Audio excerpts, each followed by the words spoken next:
Hi everyone and welcome back to my channel. If you're new here, my name is Miss D and welcome everyone. So today we're going to be doing a bit of a deep dive into season 1, episode 11 of Ugly Betty. This is one of my favorite shows. I love early 2000 shows, so if that's your vibe, welcome to the channel. So today's episode 11. So this one's a bit of a funny episode, so I really hope that you guys enjoy. And please don't forget to like and subscribe. So let's get into it. Okay, so basically this episode starts with a bunch of like the models and staff at Mode like running crazy throughout the halls because they're trying to get downstairs to Christina's kind of like lair. It's because they want to get like the new like winter fashion, not like new, but the winter fashion from the last three issues. So they want to get like Gucci bags and Versace. They want to be like the first people to have it after it's like done off the runway. And to basically get these items, they have to come like as quickly as they can to like Christina's office to like sign up on the sheet to like be the first to go in and search for the items. And of course, Amanda's like the last one to get there. So basically, the episode starts off straight off the bat, just Wilhelmina rude, and she tells Betty like, maybe you'll find socks in your size. Like you should really go downstairs. Maybe you'll find like socks that fit around your ankles or like in your size. Okay, not you starting off 2 minutes into the episode, body shaming and fat shaming someone. Okay, rude. And I'm like, what, Wilhelmina? How? So in this episode, basically, it's centered around this fashion designer icon named Oshi. So he's a Japanese minimalistic fashion designer, but he has like all his designs are very like minimal, and he loves this theme of like white and round things. So he's basically coming to showcase his new spring collection at Mode, and basically he's really close to Mode because he had a really close relationship with Faye Summers because she was very minimalistic. So he's coming to showcase his new thing to see if he wants to stay with Mode. And basically the new person that has to kind of accompany him and showcase him around Mode is going to be Daniel Mead. And Daniel's like, okay, I have to try to impress this guy. I don't really know him. I don't know how to like be minimal and all these things. So he's trying to like do his best to be like, I really want to get to know this guy. How can I get to know him? How can I try to be familiar with him? And it's actually so funny because like he's really trying to like, oh, maybe I should like learn Japanese and stuff. And I'm sorry. So basically, Daniel's trying to impress Oshi, right? And this guy wants to bring him to like expensive restaurants or whatever, like I need to like make him feel welcomed and like Mode is really like welcoming to him. And the thing is, he wants to bring him to this expensive restaurant, right? The thing is, this guy is broke. Daniel is broke. This guy is using the company card to finance his whole life. And it's like, and you'll hear like in previous episodes, he's like, "Okay, yeah, just put on my card, just put on my card." A like $1,000 watch, yeah, just put on my card. Excuse me, sir, that is not your card. That is the company card. Stop acting so nonchalant with funds that do not belong to you. It was like the weirdest thing ever. So, anyways, going back to like this like trying to get like the restaurant and everything for Oshi. So Betty comes in and then he's like, "Oh wait, Betty, do you have my expense report like written out?" And she's like, "What expense report are you talking about?" And he's like, "The expense report you were CC'd on like the like so basically she has to do like an expense report on like all the like money and transactions that's happened within like the past month, I believe, for Daniel." And she's like, "I never got the email. I never got CC'd." And he's like, "Well, it's due tomorrow at 10:30." And she's like, "What?" So the same time, my girl gets paid. So somebody comes in and he's like, "Oh, here you guys' paychecks." When I tell you, her face was so shocked when she opened it. She's like, "I have no money." Basically, they're not paying her like well at all. Like she's not getting like a really good salary. And she was like super excited to get the paycheck because it was her first one, and her paycheck was so bad. And it was like, I feel bad. So fast forward, a scene switches to Wilhelmina and Bradford, and basically she's in his office, basically snitching on Daniel, saying, "Oh, he's so irresponsible with finances, and are you sure this is a person you want to leave the company to?" And to be honest, I would not leave the company to him. She said this guy tried to buy an island a few years ago and J-Lo. And then the dad's like, "Oh, actually, correction, it was Shakira." He's trying to buy a human being. And you're like, "Oh no, specify the human being. Let's be specific here. It's not J-Lo, it was Shakira, which makes it better, right? Okay. I was so confused. I'm like, I would not leave this guy in charge of her company at all. And then she's like, "Okay, yeah, you should really make me publisher. I have all these qualifications and everything," which is like true. She was working really well, apparently. She was able to work there for a long time. And he's like, you know what? Bradford's like, "I really don't want to leave the company to you. I really want to leave it to my son. So I don't, no, you're creative, but I don't want to leave it to you." And she's like, you can tell she's mad. And she's like, "Okay, let's see how good he is with Oshi or whatever." And she leaves. And I was actually dying because, like, why are you so pressed about being the publisher when you have a really good position? I mean, like, yeah, everyone wants to move up, but like, that's his son. Do you really think he's not going to give it to his son if it's his own company?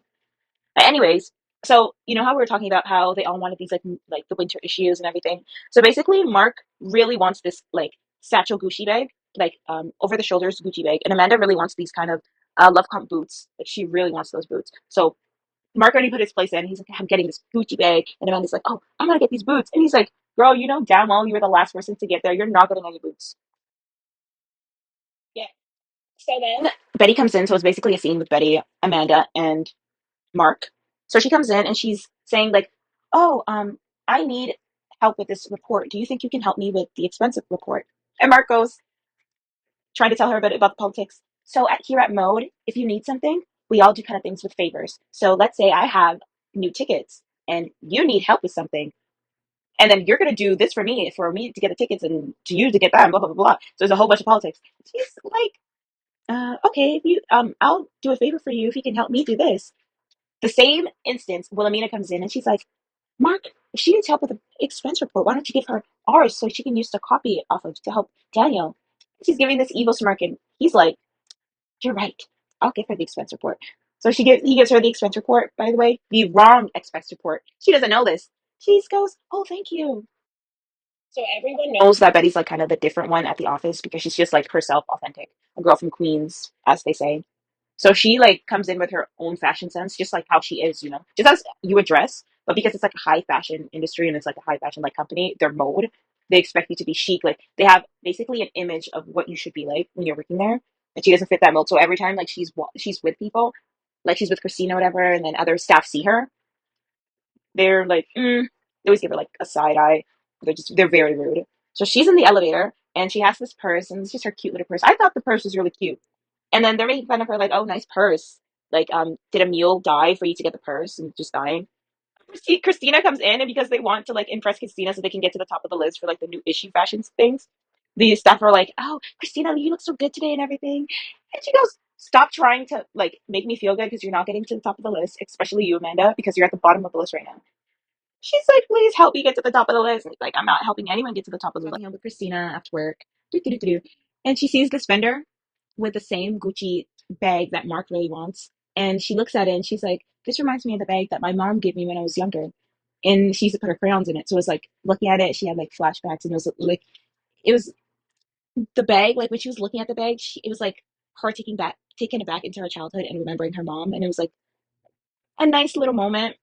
And she's like, "Oh, I'd really like to get it." And then Christina reminds her, like, Mode, like, if you have a knockoff at Mode, they would like realize really, really quick. So there's no way that you're able to bring a knockoff into Mode. And I feel that's even insane to bring a knockoff into like Mode, just thinking about it, because they bring like luxury items in. So imagine like a designer, like for example, Oshi came in and you had a knockoff of his product and he saw you wearing a knockoff of his product. I don't think they would come back to like Mode if they saw their employees doing that. But just in general life, like I will get a knockoff. Yes, yes, I will. $100 Gucci bag. I see a $30 Gucci bag. Okay, I'll take that knockoff. Yes, I will. Unless it's something that it's kind of like the quality really, really matters. For example, if you're in like shoes for work and you get like really, really cheap shoes and you're on your feet all the time, that's not very wise to get like cheaper shoes that are like weak quality. Arrives home and she's basically going through all these receipts that Daniel has. He basically pushed a bunch of receipts on her table and was like, okay, this is all I have for the expenses. And the family's going through it. So it's basically her sister. So the family's going through it. It's basically her sister, her dad, and her nephew, and they're going through the expenses, and they're like, this guy's wasting so much money on miscellaneous. Like, what the heck? Like, he doesn't know how to spend money. And then they see one expense for like Wilhelmina for 20,000 miscellaneous, or no, no, it said like for business expenses in Brazil. They're like $20,000. What can you be doing? $20,000 to go to Brazil for like. I don't think I understand why the family could be very like distraught by like all these like surplus, like these huge charges for things that are so unnecessary, because they're also going through like their dad not able being able to buy his prescriptions. So Hilda basically tells Betty after she sees her paycheck, like, this is not like a lot. And plus, when I went to the clinic, they won't refill their dad's heart medicine because of his situation where he's not like a legal citizen in New York and in the States. And they won't refill his medicine. He has to pay for it out of pocket, and it's $200. And basically, Betty's going crazy. She's like, $200? That's a lot. And how is she going to get $200? So in this instance, it really puts into perspective how different the lives of Betty and Daniel are, even though they're two people that are working together. Because Daniel has all this fortune and everything. He has Mode. He has like a loft house, and Betty's basically giving him all the ideas for his work. But she's working, she's living with her brother, dad, and nephew, which is great. But they're struggling to pay for medication and everything. Yet they're both contributing the same amount, or basically Betty's contributing like way more than Daniel's contributing. She's giving all the ideas, and at the end of the day, his dad's like, Bradford's like, "You're doing great, Daniel. I'm so proud of you." Excuse me, don't make me mad. So, anyways, the next day, Betty's walking to work. Well, basically, she's walking to the clinic because she wants to speak to the lady at the clinic about her dad's medication. And who is behind her? Walter. Yes, Walter. The same man that cheated on her with Gina Gambaro, her neighbor. He's like, "Oh, I don't want to be with you anymore. I'd like her instead." Are you insane? And you think that she's gonna come in? Well, I'd like you now, so be with me again. This man comes with a remote and says, I got you a universal remote. She goes, "I don't need a universal remote. We only have one TV. Thank you. I do not need you in my life. Leave." And he's still following her. We need to be together, Betty. I love you. I love you. We need to be together. No, you want to be with Gina Gambaro, and she doesn't want to be with you. That's the problem. He's just a horrible person. Because she don't want to be with him. He's like, "Oh well, I need Betty again." Really? Is that how it worked out? So she goes into the clinic, still being followed by Walter, and she goes to the lady at the clinic, and she's like, "Is there any way that I could still get the medication for my dad?" And she's like, "Well, no." And she's a very rude pharmacist or pharmacist assistant. She's rude. Her dad owned the pharmacy, I believe. She is so rude. She's like, "Well, we're not going to give you anything for free, blah, blah, blah." Sorry, she's like, "We're not going to give you anything for free," which I understand you're not going to give it to her for free. Like, Betty's just overwhelmed because she's like, "I need to get these heart medication pills for my dad." And she spills everything because she's super overwhelmed, and he just kind of like leaves. And this rude, rude pharmacy lady is like, "Can you really not see why he cheated on you to go with Dina Gambaro?" Excuse me? While she's at a low, you're gonna see him say, and you wonder why he likes Gina, he's wanted to be with Gina Gambaro. Like, she's looking at her in pity. Are you insane? I'm not a confrontational person. Like, I don't like to fight. I don't fight anyone. In my mind, I'm basically Tasiki, or I'm like, um, bad girl club member. In my mind, I'm like, I can fight you, knowing damn well I can't fight anyone. But it's like, are you insane? You say these words and you think that, oh yeah, cute. I can just say rude stuff like that. That's so rude. You don't even realize how rude that is. Like, she's still with him and constantly going through. I don't. He did this, but he still does these things for me, and we have so much history. You say things like that, and it just jabs into someone. Like, that's so rude. So she's walking to work, and she's back to looking at like those bags, and Bradford Meads pulls up in a car, and she's like, "Oh," and he's like, "Betty, can you come here, please?" She's like, "Oh, Bradford, are you talking to me?" He's like, "I need to speak to you in my office later, and don't tell Daniel." She's like, "Oh, okay." So she's startled. My girl's like, "What did I do that you want to speak to me?"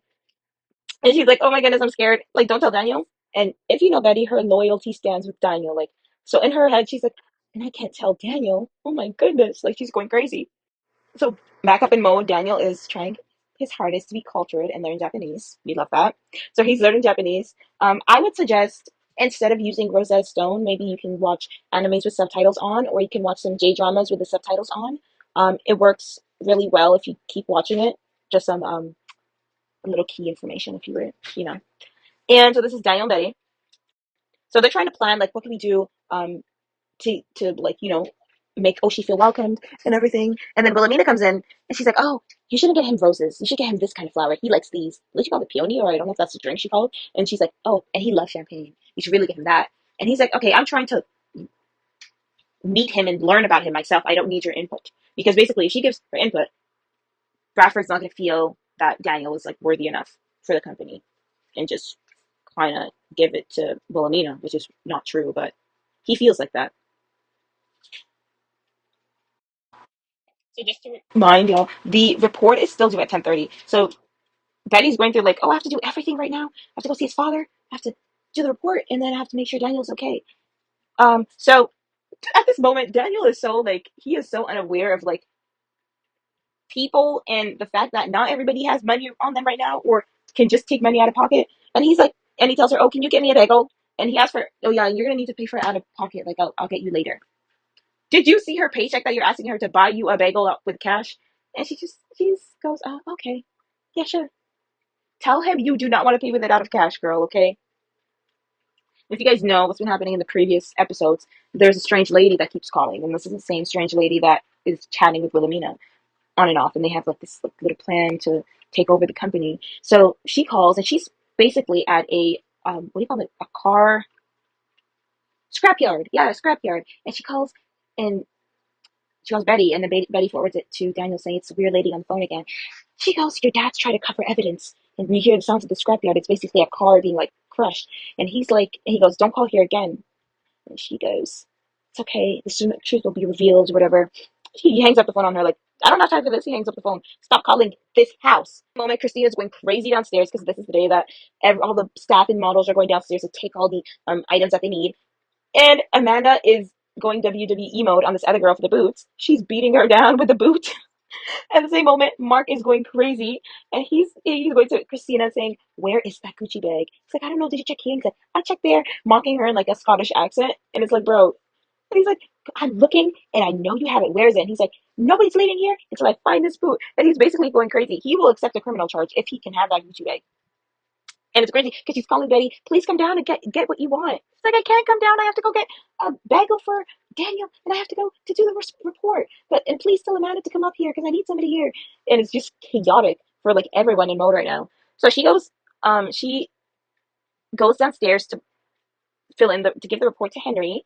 And if you remember Henry, he has a really big crush on Betty. And honestly, we love Henry. The first time I watched it, I felt the type of way like about Henry because she has a boyfriend and everything, and I just like it was messy. It was messy, and I just he annoyed me. He annoyed me. I don't know why.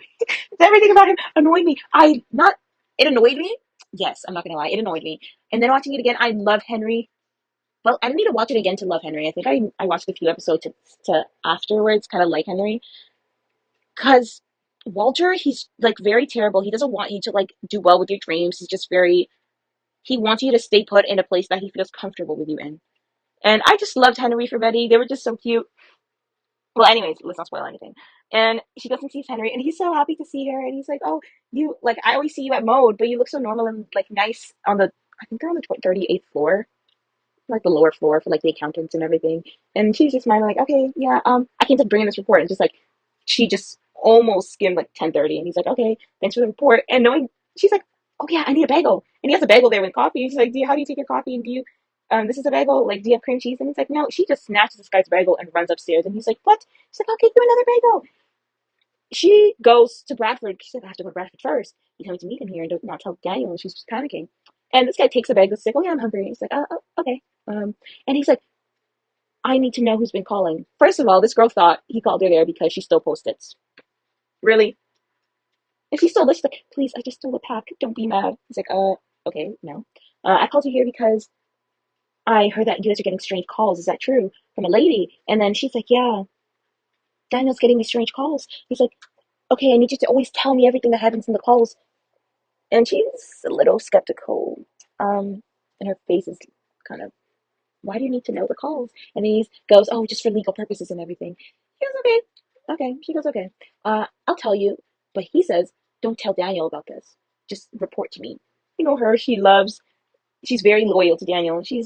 Right now, it's her mind's going crazy. She's like, "Okay, I guess." And she leaves because she has to go meet Daniel, but not before leaving a slick but needed remark like, "You take a lot of money out of my paycheck." And he goes, "You can leave now." Are you insane? Give the girl her deserved money. So she rushes to Daniel, who apparently has been calling for her and calling for her. And when she goes into the office, it's him and Henry, and he's going crazy like, What happened with the report? How can you report $20,000 for me like miscellaneous? You always have to have a reason for reporting these things." And I just had to sit there and be like, "Are you okay, sir?" If you know in the previous episodes, all this guy does is have a romantic one night affairs with his staff and models, and then he buys them not Pandora, Tiffany necklaces and bracelets. Those are not cheap bracelets. And you're telling me those are he's like and he goes, "You need to have specific company reasons for why we have these purchases." What is the specific reasons for buying those Tiffany bracelets, Daniel? "Oh, I don't know. Wilhelmina gave me the copy report, so this is what I did." And he goes, "Of course she would do that. She's trying to sabotage me." And Henry's like, "Well, if this is like a huge charge like that, um, Bradford's gonna cancel whoever's card that is, but don't worry, it gets reactivated in a week." And he goes, Daniel goes, "I do not have time for that week reactivation. I need right now for tomorrow because I have to host Oshi to come in here. At the same moment, he gets a call. He has to go meet his dad. Daniel has to go meet his dad because he's aware of the expenses.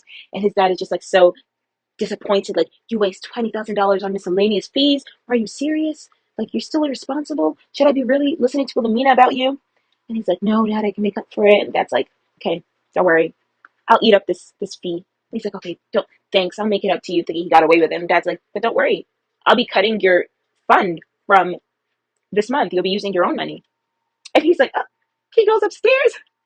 He goes back to his office and he looks like he's in a therapy session. He's like, telling Betty, I have no money. I have 370 something dollars to my name. I have no money. First of all, sir, that is a lot of money, if you ask me. $374 in your bank account. A lot of people don't even have that in their bank account after paying their bills. Regardless of even paying their bills, if they didn't even pay their bills yet, a lot of people don't even have that in their account. That's a lot of money. Okay? Especially in the early 2000s. That's a pretty penny. It's like, I only have 300 something dollars in this account. And Betty's like, boy, you're that broke. Is that all you have? I thought you were mead. That is actually so rude because that's saying like, ooh, like imagine like that scene where it's like Rihanna and what's this Jim Parson, basically Sheldon, and she goes, I can't whistle. It's basically even the same energy as I thought you were a singer. You can't whistle. That is so rude. That's like so rude. That's so shady. And Betty's kind of giving him like, you can do this. Don't worry, you can do this. And in his head, he's like, girl, I don't even know how to spend less than $1,000 a day. You want me to budget for 300? And she's like, you can do this. You can do this. Like, girl, you know he cannot do this. He does not. He just says, flowers. Okay, buy a huge bouquet of flowers. Like in his head, he has this like, buy this and that. He doesn't know budgeting. He doesn't know what that means. So it goes Betty's had like a hectic day. She goes and sees her girl Christina downstairs, and Christina, she shows her, she unravels the Gucci bag that she loved, like the one that kind of looked like her mom's, and the like basically the real one that Mark wanted. Wilhelmina hid it and saves it for Betty. And if that's not a real true friend, I don't know what is. So I actually realized I said Wilhelmina, but I meant Christina. So Christina hid the bag for her. Well, they were friends regardless of that because she's just like, they're just so good together as friends. They're just really, really good together. And she saved it for her. And Betty was just like, are you serious? This is crazy.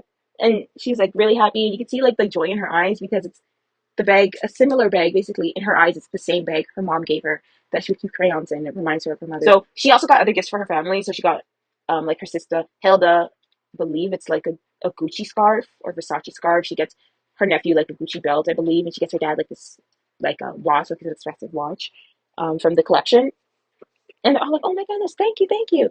And at this point, they haven't really told the dad yet about the pills being $200 and that he really can't get them anymore. So now they tell the dad that they can't afford the pills and it's $200 and that he's running out. And he's kind of a little bit, he's like, it's okay. He's a little bit distraught, but he's like, it's okay. I'll find a way. And you see him take like a pill, like one of the pills. He only had one pill left in his container, and he just takes it. And he's like, it's okay. Like he's smiling because he doesn't want his daughters to overwork. He doesn't want them to feel bad that he can't afford things and his immigration and everything. So yeah. Okay, so the next day at the office, Betty is the it girl. Basically, everyone's trying to be her friend. They're very nice to her. So when she enters the elevator and she sees that like, one girl that's laughing at her, and now she's like, "Oh, can I see your bag, whatever?" And then Mark comes into the elevator and he turns around, but he doesn't notice her bag at first, the Gucci bag. He turns back around, and this guy is so mad because he's like, "That's my bag." He was so mad.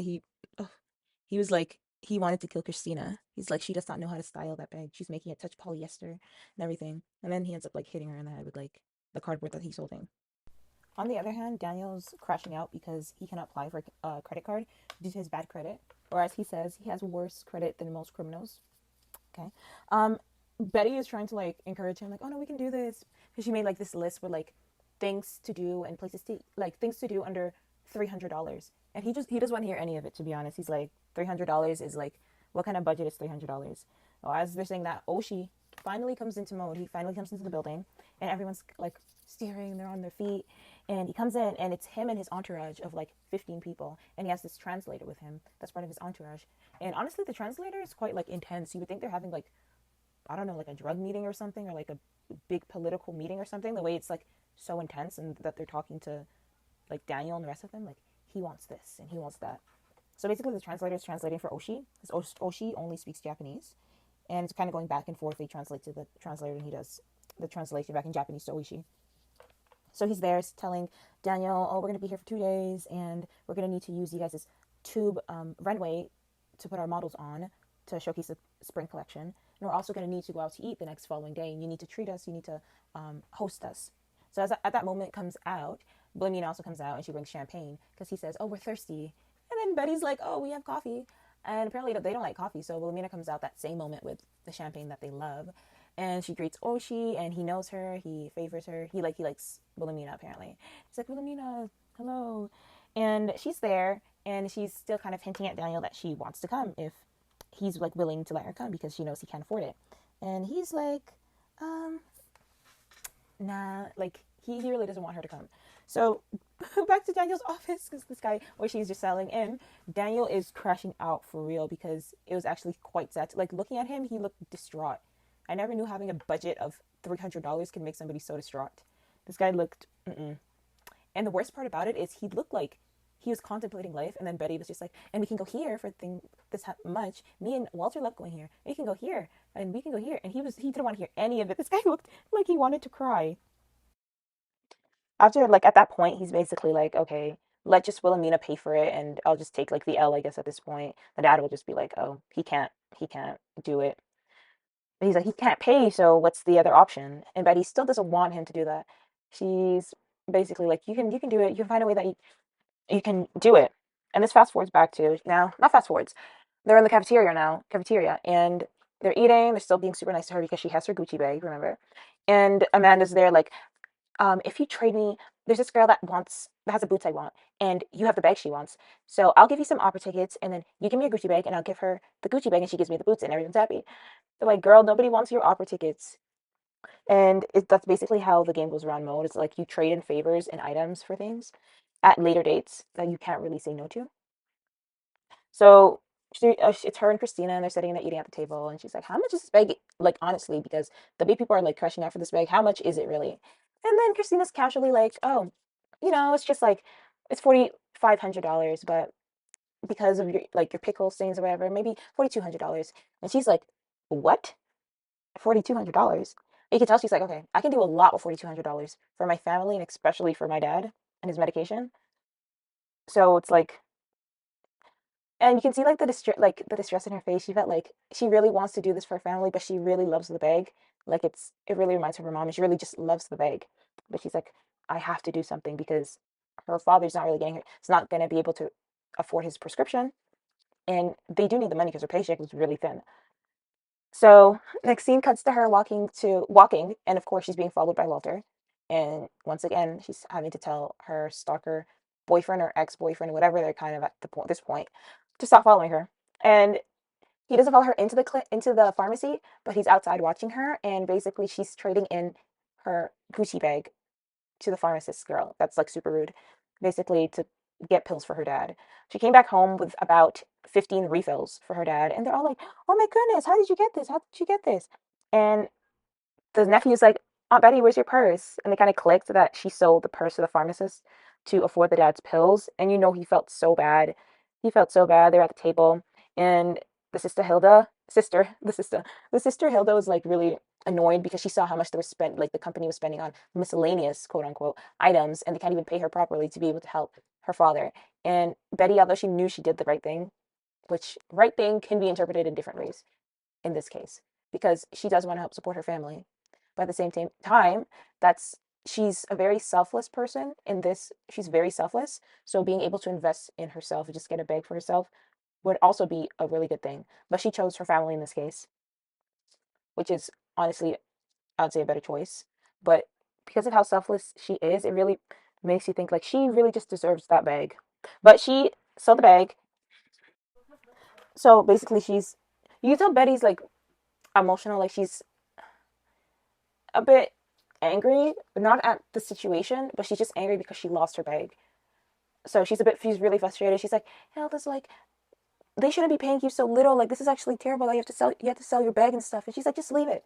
She just leaves the dining table and she goes to her room. And Hilda comes there, and then she tells Hilda, it's a little sad. She's like, "Oh, I finally understood why mom gave me the bag and not you." And then Hilda's like, "Why?" And she's like, "She knew how it would make me feel. How like at Mo they say fashion is like healer for the soul." Her mom knew that the bag would make her feel very beautiful and pretty. And she said, it really did make her feel beautiful and pretty with all the attention and everything that she was getting. So it was like she really did like the bag, not specifically for its monetary like gain, like how much it was, but just the bag in general and like the status and like how she was paid attention to, and it was she liked the bag. So she didn't come to work with the purse this day where they're supposed to have dinner with Oishi, but everyone at work knows that she has a bag. So Amanda's still trying to get that bag from her. So they go to the office, and basically she's there with Daniel. She's like, "So what's weird is there was this $25,000 expense from Wilhelmina from when she went to Brazil as props, and I believe covers and props for her Brazil photo shoot."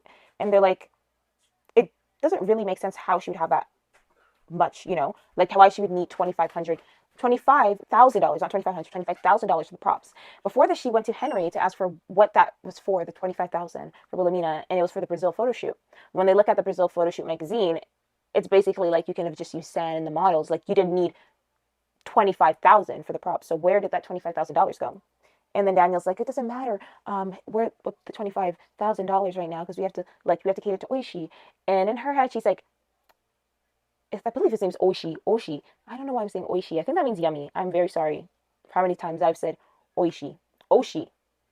Oshi, yeah. So he's like, oh yeah, we don't need to worry about that. But she's like, if we bring this expense to your father, that it was used for that somebody used $25,000 for a miscellaneous cost in this case because it's not for the business, then Wilhelmina will not be able to pay for Oshi, and you can basically, this will motivate you to find a way to host Oshi. So they call wherever the place where the Brazil photo shoot took place, and apparently it was not the photo shoot area. It was a doctor's office, and like, oh yes, Wilhelmina Slater. It's like, would you like to speak to the doctor? Like, doctor? It's a medical procedure that occurred. So there is no $25,000 used for any props, and they're like, okay, what is this $25,000? So fast forward now, it's the fashion day, right? Fashion day. Oshi is showcasing his new spring collection. It's very minimal. It's very, very 2000, very minimal. They showed one black girl with white face paint, and then I think like not just one black girl white face paint. The whole like cast was white face paint on the face, and it was kind of very unique. Let's say it was very unique, and the designs were honestly they're cute. They're cute. The designs were cute. And just showcasing, and they've been loving it. They're eating it up. Oh, Shio, this is so great. This is so great. Look at minimal, white, round, amazing. And he's like, yes, yes, yes. And then right there beside Oshi is like Daniel and Wilhelmina. And then Daniel's like, you know what, Oshi, I want to just take you one-on-one to eat dinner with me. And then Oshi's like, it's me and my gang, or no one comes to eat dinner, or we're not coming here again. He's like, Oshi is this whole group, and then he's like, Daniel's like, okay, so I'm gonna be broke, apparently. That's what he's thinking. And Wilhelmina's like, don't worry, you can ask me, and we can definitely do it. Like, she's like smug about it because she really, really wants to be involved. And so after everything happens, after it's the end, and they're like, okay, let's go out to eat. The fashion show's done. Daniel's like, he basically gives in. So Wilhelmina's going to be coming with us. And she's like, I'm going to tell your father about this. So, she can win. And as soon as they're about to leave, Bradford comes out with Henry because he's the one that talks about the report. And he goes, Wilhelmina, you really, I don't mind spending money on props and decor, but I'm not going to pay $25,000 for your Brazilian butt lift. It's like, first of all, did you need to say that in front of all those people? Did you need to say that in front of all those people? And they're just snickering in the back, like, ha ha ha ha. And one thing about Wilhelmina, she does not care. She doesn't care. Like, you try to embarrass her for any reason, she doesn't care. And they're like, ha, or like, and then they're trying to basically look at her butt to see, like, oh my goodness, what did she get? Did she really get done? Oh my goodness, it looks so good. And why did you have to say that in front of everyone? Don't make me mad. Don't piss me off. And 25,000, that, like, in the early 2000s, has to be quite a bit. And she's like, you know what? I don't care. So he's like, come, we need to talk about this. So basically, she can't use her company card anymore because that's a $25,000 expense now that, she's going to get her card suspended. So she's like, I hope you know how to entertain Oshi to Daniel when she turns around. And then she leaves to go be scolded by Bradford. So at that point, Daniel's like, okay, I have no money. Oshi's going to find out. We have nothing planned. And then Betty's like, remember, we have plan B. One thing about Betty, she's like always so optimistic. And this guy does not know how to budget, okay? He just says money, okay, spend it. Spend it. So Oshi and his people are like, so where are you taking us? These people are like, New Jersey. Bro, just tell him where you're taking him. Why are you saying New Jersey? What restaurant are you taking him to? And the crazy thing, okay, so they end up in front of the restaurant. They're not really showing the screen yet. And then they're like, so what is this place? They just look like so puzzled and everything, like Oshi and his crew. And she's like, we took you somewhere, someplace, Daniel's like, we took you someplace unique. You like things that are white, round, and minimal. So basically, it's a knockoff version of White Castle, and they said White Castle. They just brought them to White Castle. They just brought them to White Castle, and I feel like it's so like they use like normal people things. It's like, wow, look at these, like kind of like you watching the zoo. You know what I mean? Like, yes, White Castle. Look how unique and everything it is. We would never eat here, but once in look at this. Like, bro, we will go to White Castle all the time. So they brought them to White Castle, and they're like, wow, oh, she likes this. He thinks it's great, and I guess they have dinner at White Castle. As we're walking into White Castle, Daniel's still deciding. Let me make some remarks about, are you sure none of the food is over $5? Now is when you want to be budget friendly, sir? You didn't know how to coupon before? So apparently Oshi loved it so much, he wants to do his next 4 collections, exclusives, with a mode to premiere it in the magazine. And Bradford obviously hears about this. So, Daniel's with Betty. He gets a call from his dad, Bradford, and Dad's so happy and proud. And he's like, "You did really good work, and I'm gonna reactivate your card." And this is what makes me mad, because Daniel's acting like he's taking all the props. And he's like, "Thanks, Dad. I worked really hard." Don't make me mad, because Betty literally did all the work. She did all the work. And what did she get? Have a good night, Betty, from Daniel. Don't make me mad. The same time, she's walking back home, and who comes again? The stalker he is, Walter. And she's like, "What are you doing back here?" And he's like, "I know you don't want to see me." But he got her the knockoff version of the Gucci bag that she loved, the one that she saw at the like flea market cart. And because he basically saw her sell hers to the pharmacist. And although he's like terrible, it was like very sentimental. The bag is very sentimental to Betty. So it's like, it was a nice moment. So, they shared hugs. Terrible. I don't like Walter, but it was really nice thing that he did. But at the same time, you can do nice things and still be rude. So Wilhelmina is not quite happy with what happened, obviously. So she goes back to talk with that evil lady, which is basically her, and like this is like a Cusco moment. That's basically what it is. Like Kronk, is that his name? Kronk, yeah, Kronk. And what is the lady's name? I forgot. The evil lady. Basically, Wilhelmina is like a smart Kronk, and Cusco, I believe, would be Daniel, and the evil witch lady, I forgot her name, would be the actual evil like lady in that Wilhelmina's always visiting. Because how are you good? And well, she's mainly bad, but like she's working for both teams, like in the flesh. It's just like horrid, like terrible. She goes and she's like, "Oh well, we couldn't succeed this time at like destroying his career and taking over." And then she's like, "Oh no, don't worry. We have bigger plans. We have to get him like we have to do something that will get Daniel and Betty like something that will hit home." It's like, what did Betty do, bro? So next thing cuts to Wilhelmina stealing the Faye Summer kind of like jewelry box, or like wind up toy box that's in Bradford's office. She basically steals that.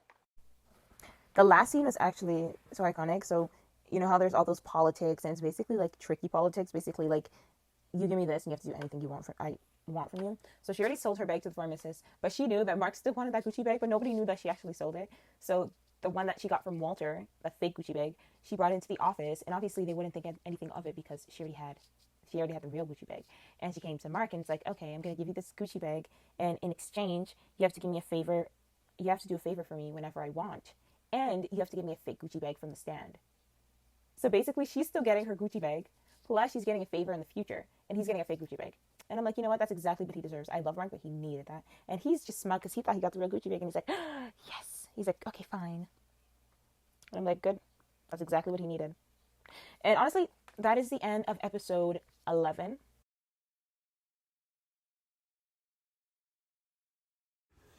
So thank you so much, guys, for listening.